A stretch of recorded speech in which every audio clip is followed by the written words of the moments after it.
Marwar bulletin देखने वाले सभी दर्शकों को चंद्रमोहन कल्ला का नमस्कार। राम राम ने खम्मा गणिसार।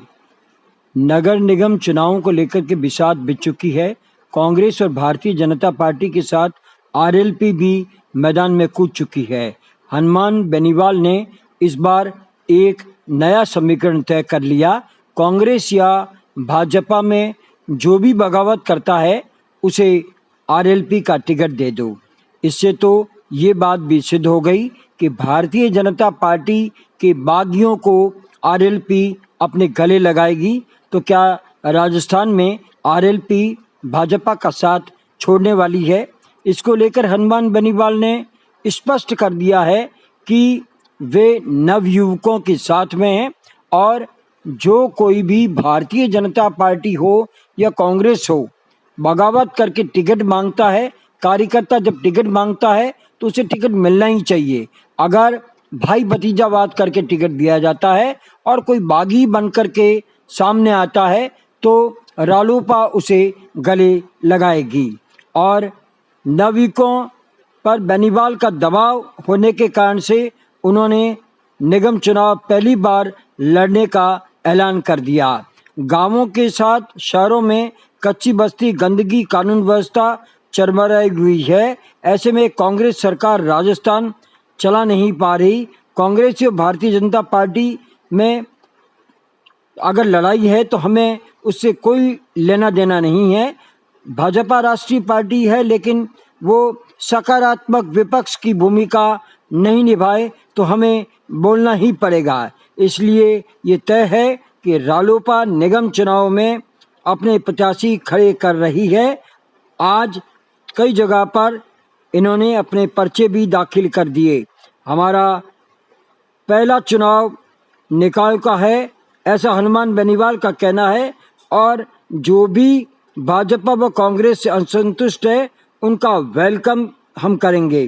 उन्होंने कहा कि कानून व्यवस्था, स्थानीय व्यवस्था, पानी, सड़क, सफाई की व्यवस्था को लेकर के निकाय चुनाव में हम उतरे हैं। उन्होंने कहा कि कांग्रेस व भारतीय जनता पार्टी की लड़ाई से हमें क्या लेना देना है। हमने तो पंचायत चुनाव भी जीते हैं और निकाय चुनाव भी जीतेंगे। उधर जोधपुर में भारतीय जनता पार्टी के टिकट नहीं मिलने पर कई नेताओं ने रालोपा का हाथ पकड़ लिया तो कुछ नेता आप पार्टी में भी चले गए हैं। करीब 50 वार्ड ऐसे हैं जहां पर भारतीय जनता पार्टी में बगावत खुलकर सामने आई है। वार्ड संख्या 28 में भारतीय जनता पार्टी के टिकट की प्रबल दावेदार पूनम व्यास को टिकट नहीं मिला तो वे रालोपा की उम्मीदवार बनकर मैदान में जा उतरी है। उनके पति दीपक व्यास गत 30 सालों से सक्रिय भारतीय जनता पार्टी के कार्यकर्ता हैं और बूथ की जिम्मेदारी संभालते आए हैं और उनके बूते पर वार्ड संख्या 28 में भाजपा बढ़त लेती आई है। लेकिन इस बार दीपक व्यास की नहीं चली और दीपक व्यास की बीवी को वे टिकट दिलवाना चाहते थे लेकिन ये दावेदारी खारिज कर दी गई तो वे बगावत पर उतर आए और आखिरकार दीपक ने भारी कार्यकर्ताओं के साथ रालोपा ज्वाइन कर ली है। वहीं वार्ड संख्या 41 में भाजपा उम्मीदवार रेवत सिंह के सामने भाजपा मंडल अध्यक्ष नरपत राम बिश्नोई ने ताल ठोक दी है। उधर मरुधरा के राजनीतिक आग इतनी जोरदार भड़क उठी है, भाजपा व कांग्रेस भी इससे अछूते नहीं रहे हैं। भारतीय जनता पार्टी में वसुंधरा राजे को पूरी तरह से दरकिनार कर दिया गया है। राजे को तो बैठक तक में नहीं बुलाया गया, जबकि भाजपा में सतीश पूनिया, गजेंद्र सिंह शेखावत की चली। राजे समर्थकों के विधायकों के नाम काट दिए गए। शेखावत, कैलाश चौधरी, अर्जुन राम मेघवाल व सतीश पूनिया ने बैठकर जो नाम तय किए वे ही सामने आ गए। राजे समर्थकों ने भारतीय जनता पार्टी कार्यालय घेर लिया। कई प्रत्याशी बागी बनकर निर्दलीय पर्चा भर चुके हैं और मैदान में उतर चुके हैं। हालात तो कांग्रेस में भी वही हैं। मुख्यमंत्री अशोक गहलोत के शहर जोधपुर में भी कांग्रेस असंतुष्ट होकर के रालोपा और निर्दलीय के रूप में मैदान में उतर चुके हैं। तो बगावत दोनों ही पार्टियों में हो रही है।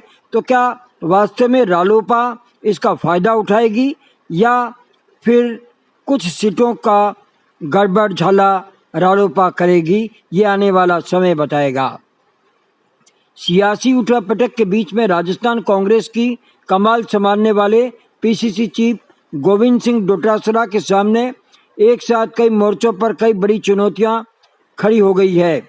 निकाय चुनाव में विधायकों को टिकट बंटवारे में साइडलाइन कर दिया गया और प्रतिष्ठा की लड़ाई बनकर के ये मामला सामने आ चुका है। कोरोना काल में शिक्षा के महकमे के लिए चुनौतियां आकर के खड़ी हो गई है। डोटासरा ने कहा कि निकाय चुनावों की कमेटियां एआईसीसी ने बनाई थी, उन्होंने नहीं बनाई।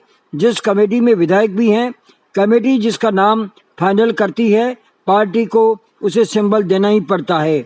उन्होंने कहा कि कांग्रेस में कोई नाराजगी नहीं है और ना ही कोई गुटबाजी है। अजय माकन ने घोषणा की थी कि फीडबैक कार्यक्रम पूरा होते ही कार्यकारिणी घोषित हो जाएगी। मंत्रिमंडल का विस्तार मुख्यमंत्री और आला कमान का विषय है। वैसे उपयुक्त समय आने पर मंत्रिमंडल का विस्तार भी कर दिया जाएगा। इसके साथ ही हमारा आज का ये समाचार बुलेटिन यहीं समाप्त होता है। अगले समाचार बुलेटिन के साथ फिर हाजिर होंगे। तब तक के लिए हमें आज्ञा दीजिए। जय हिंद।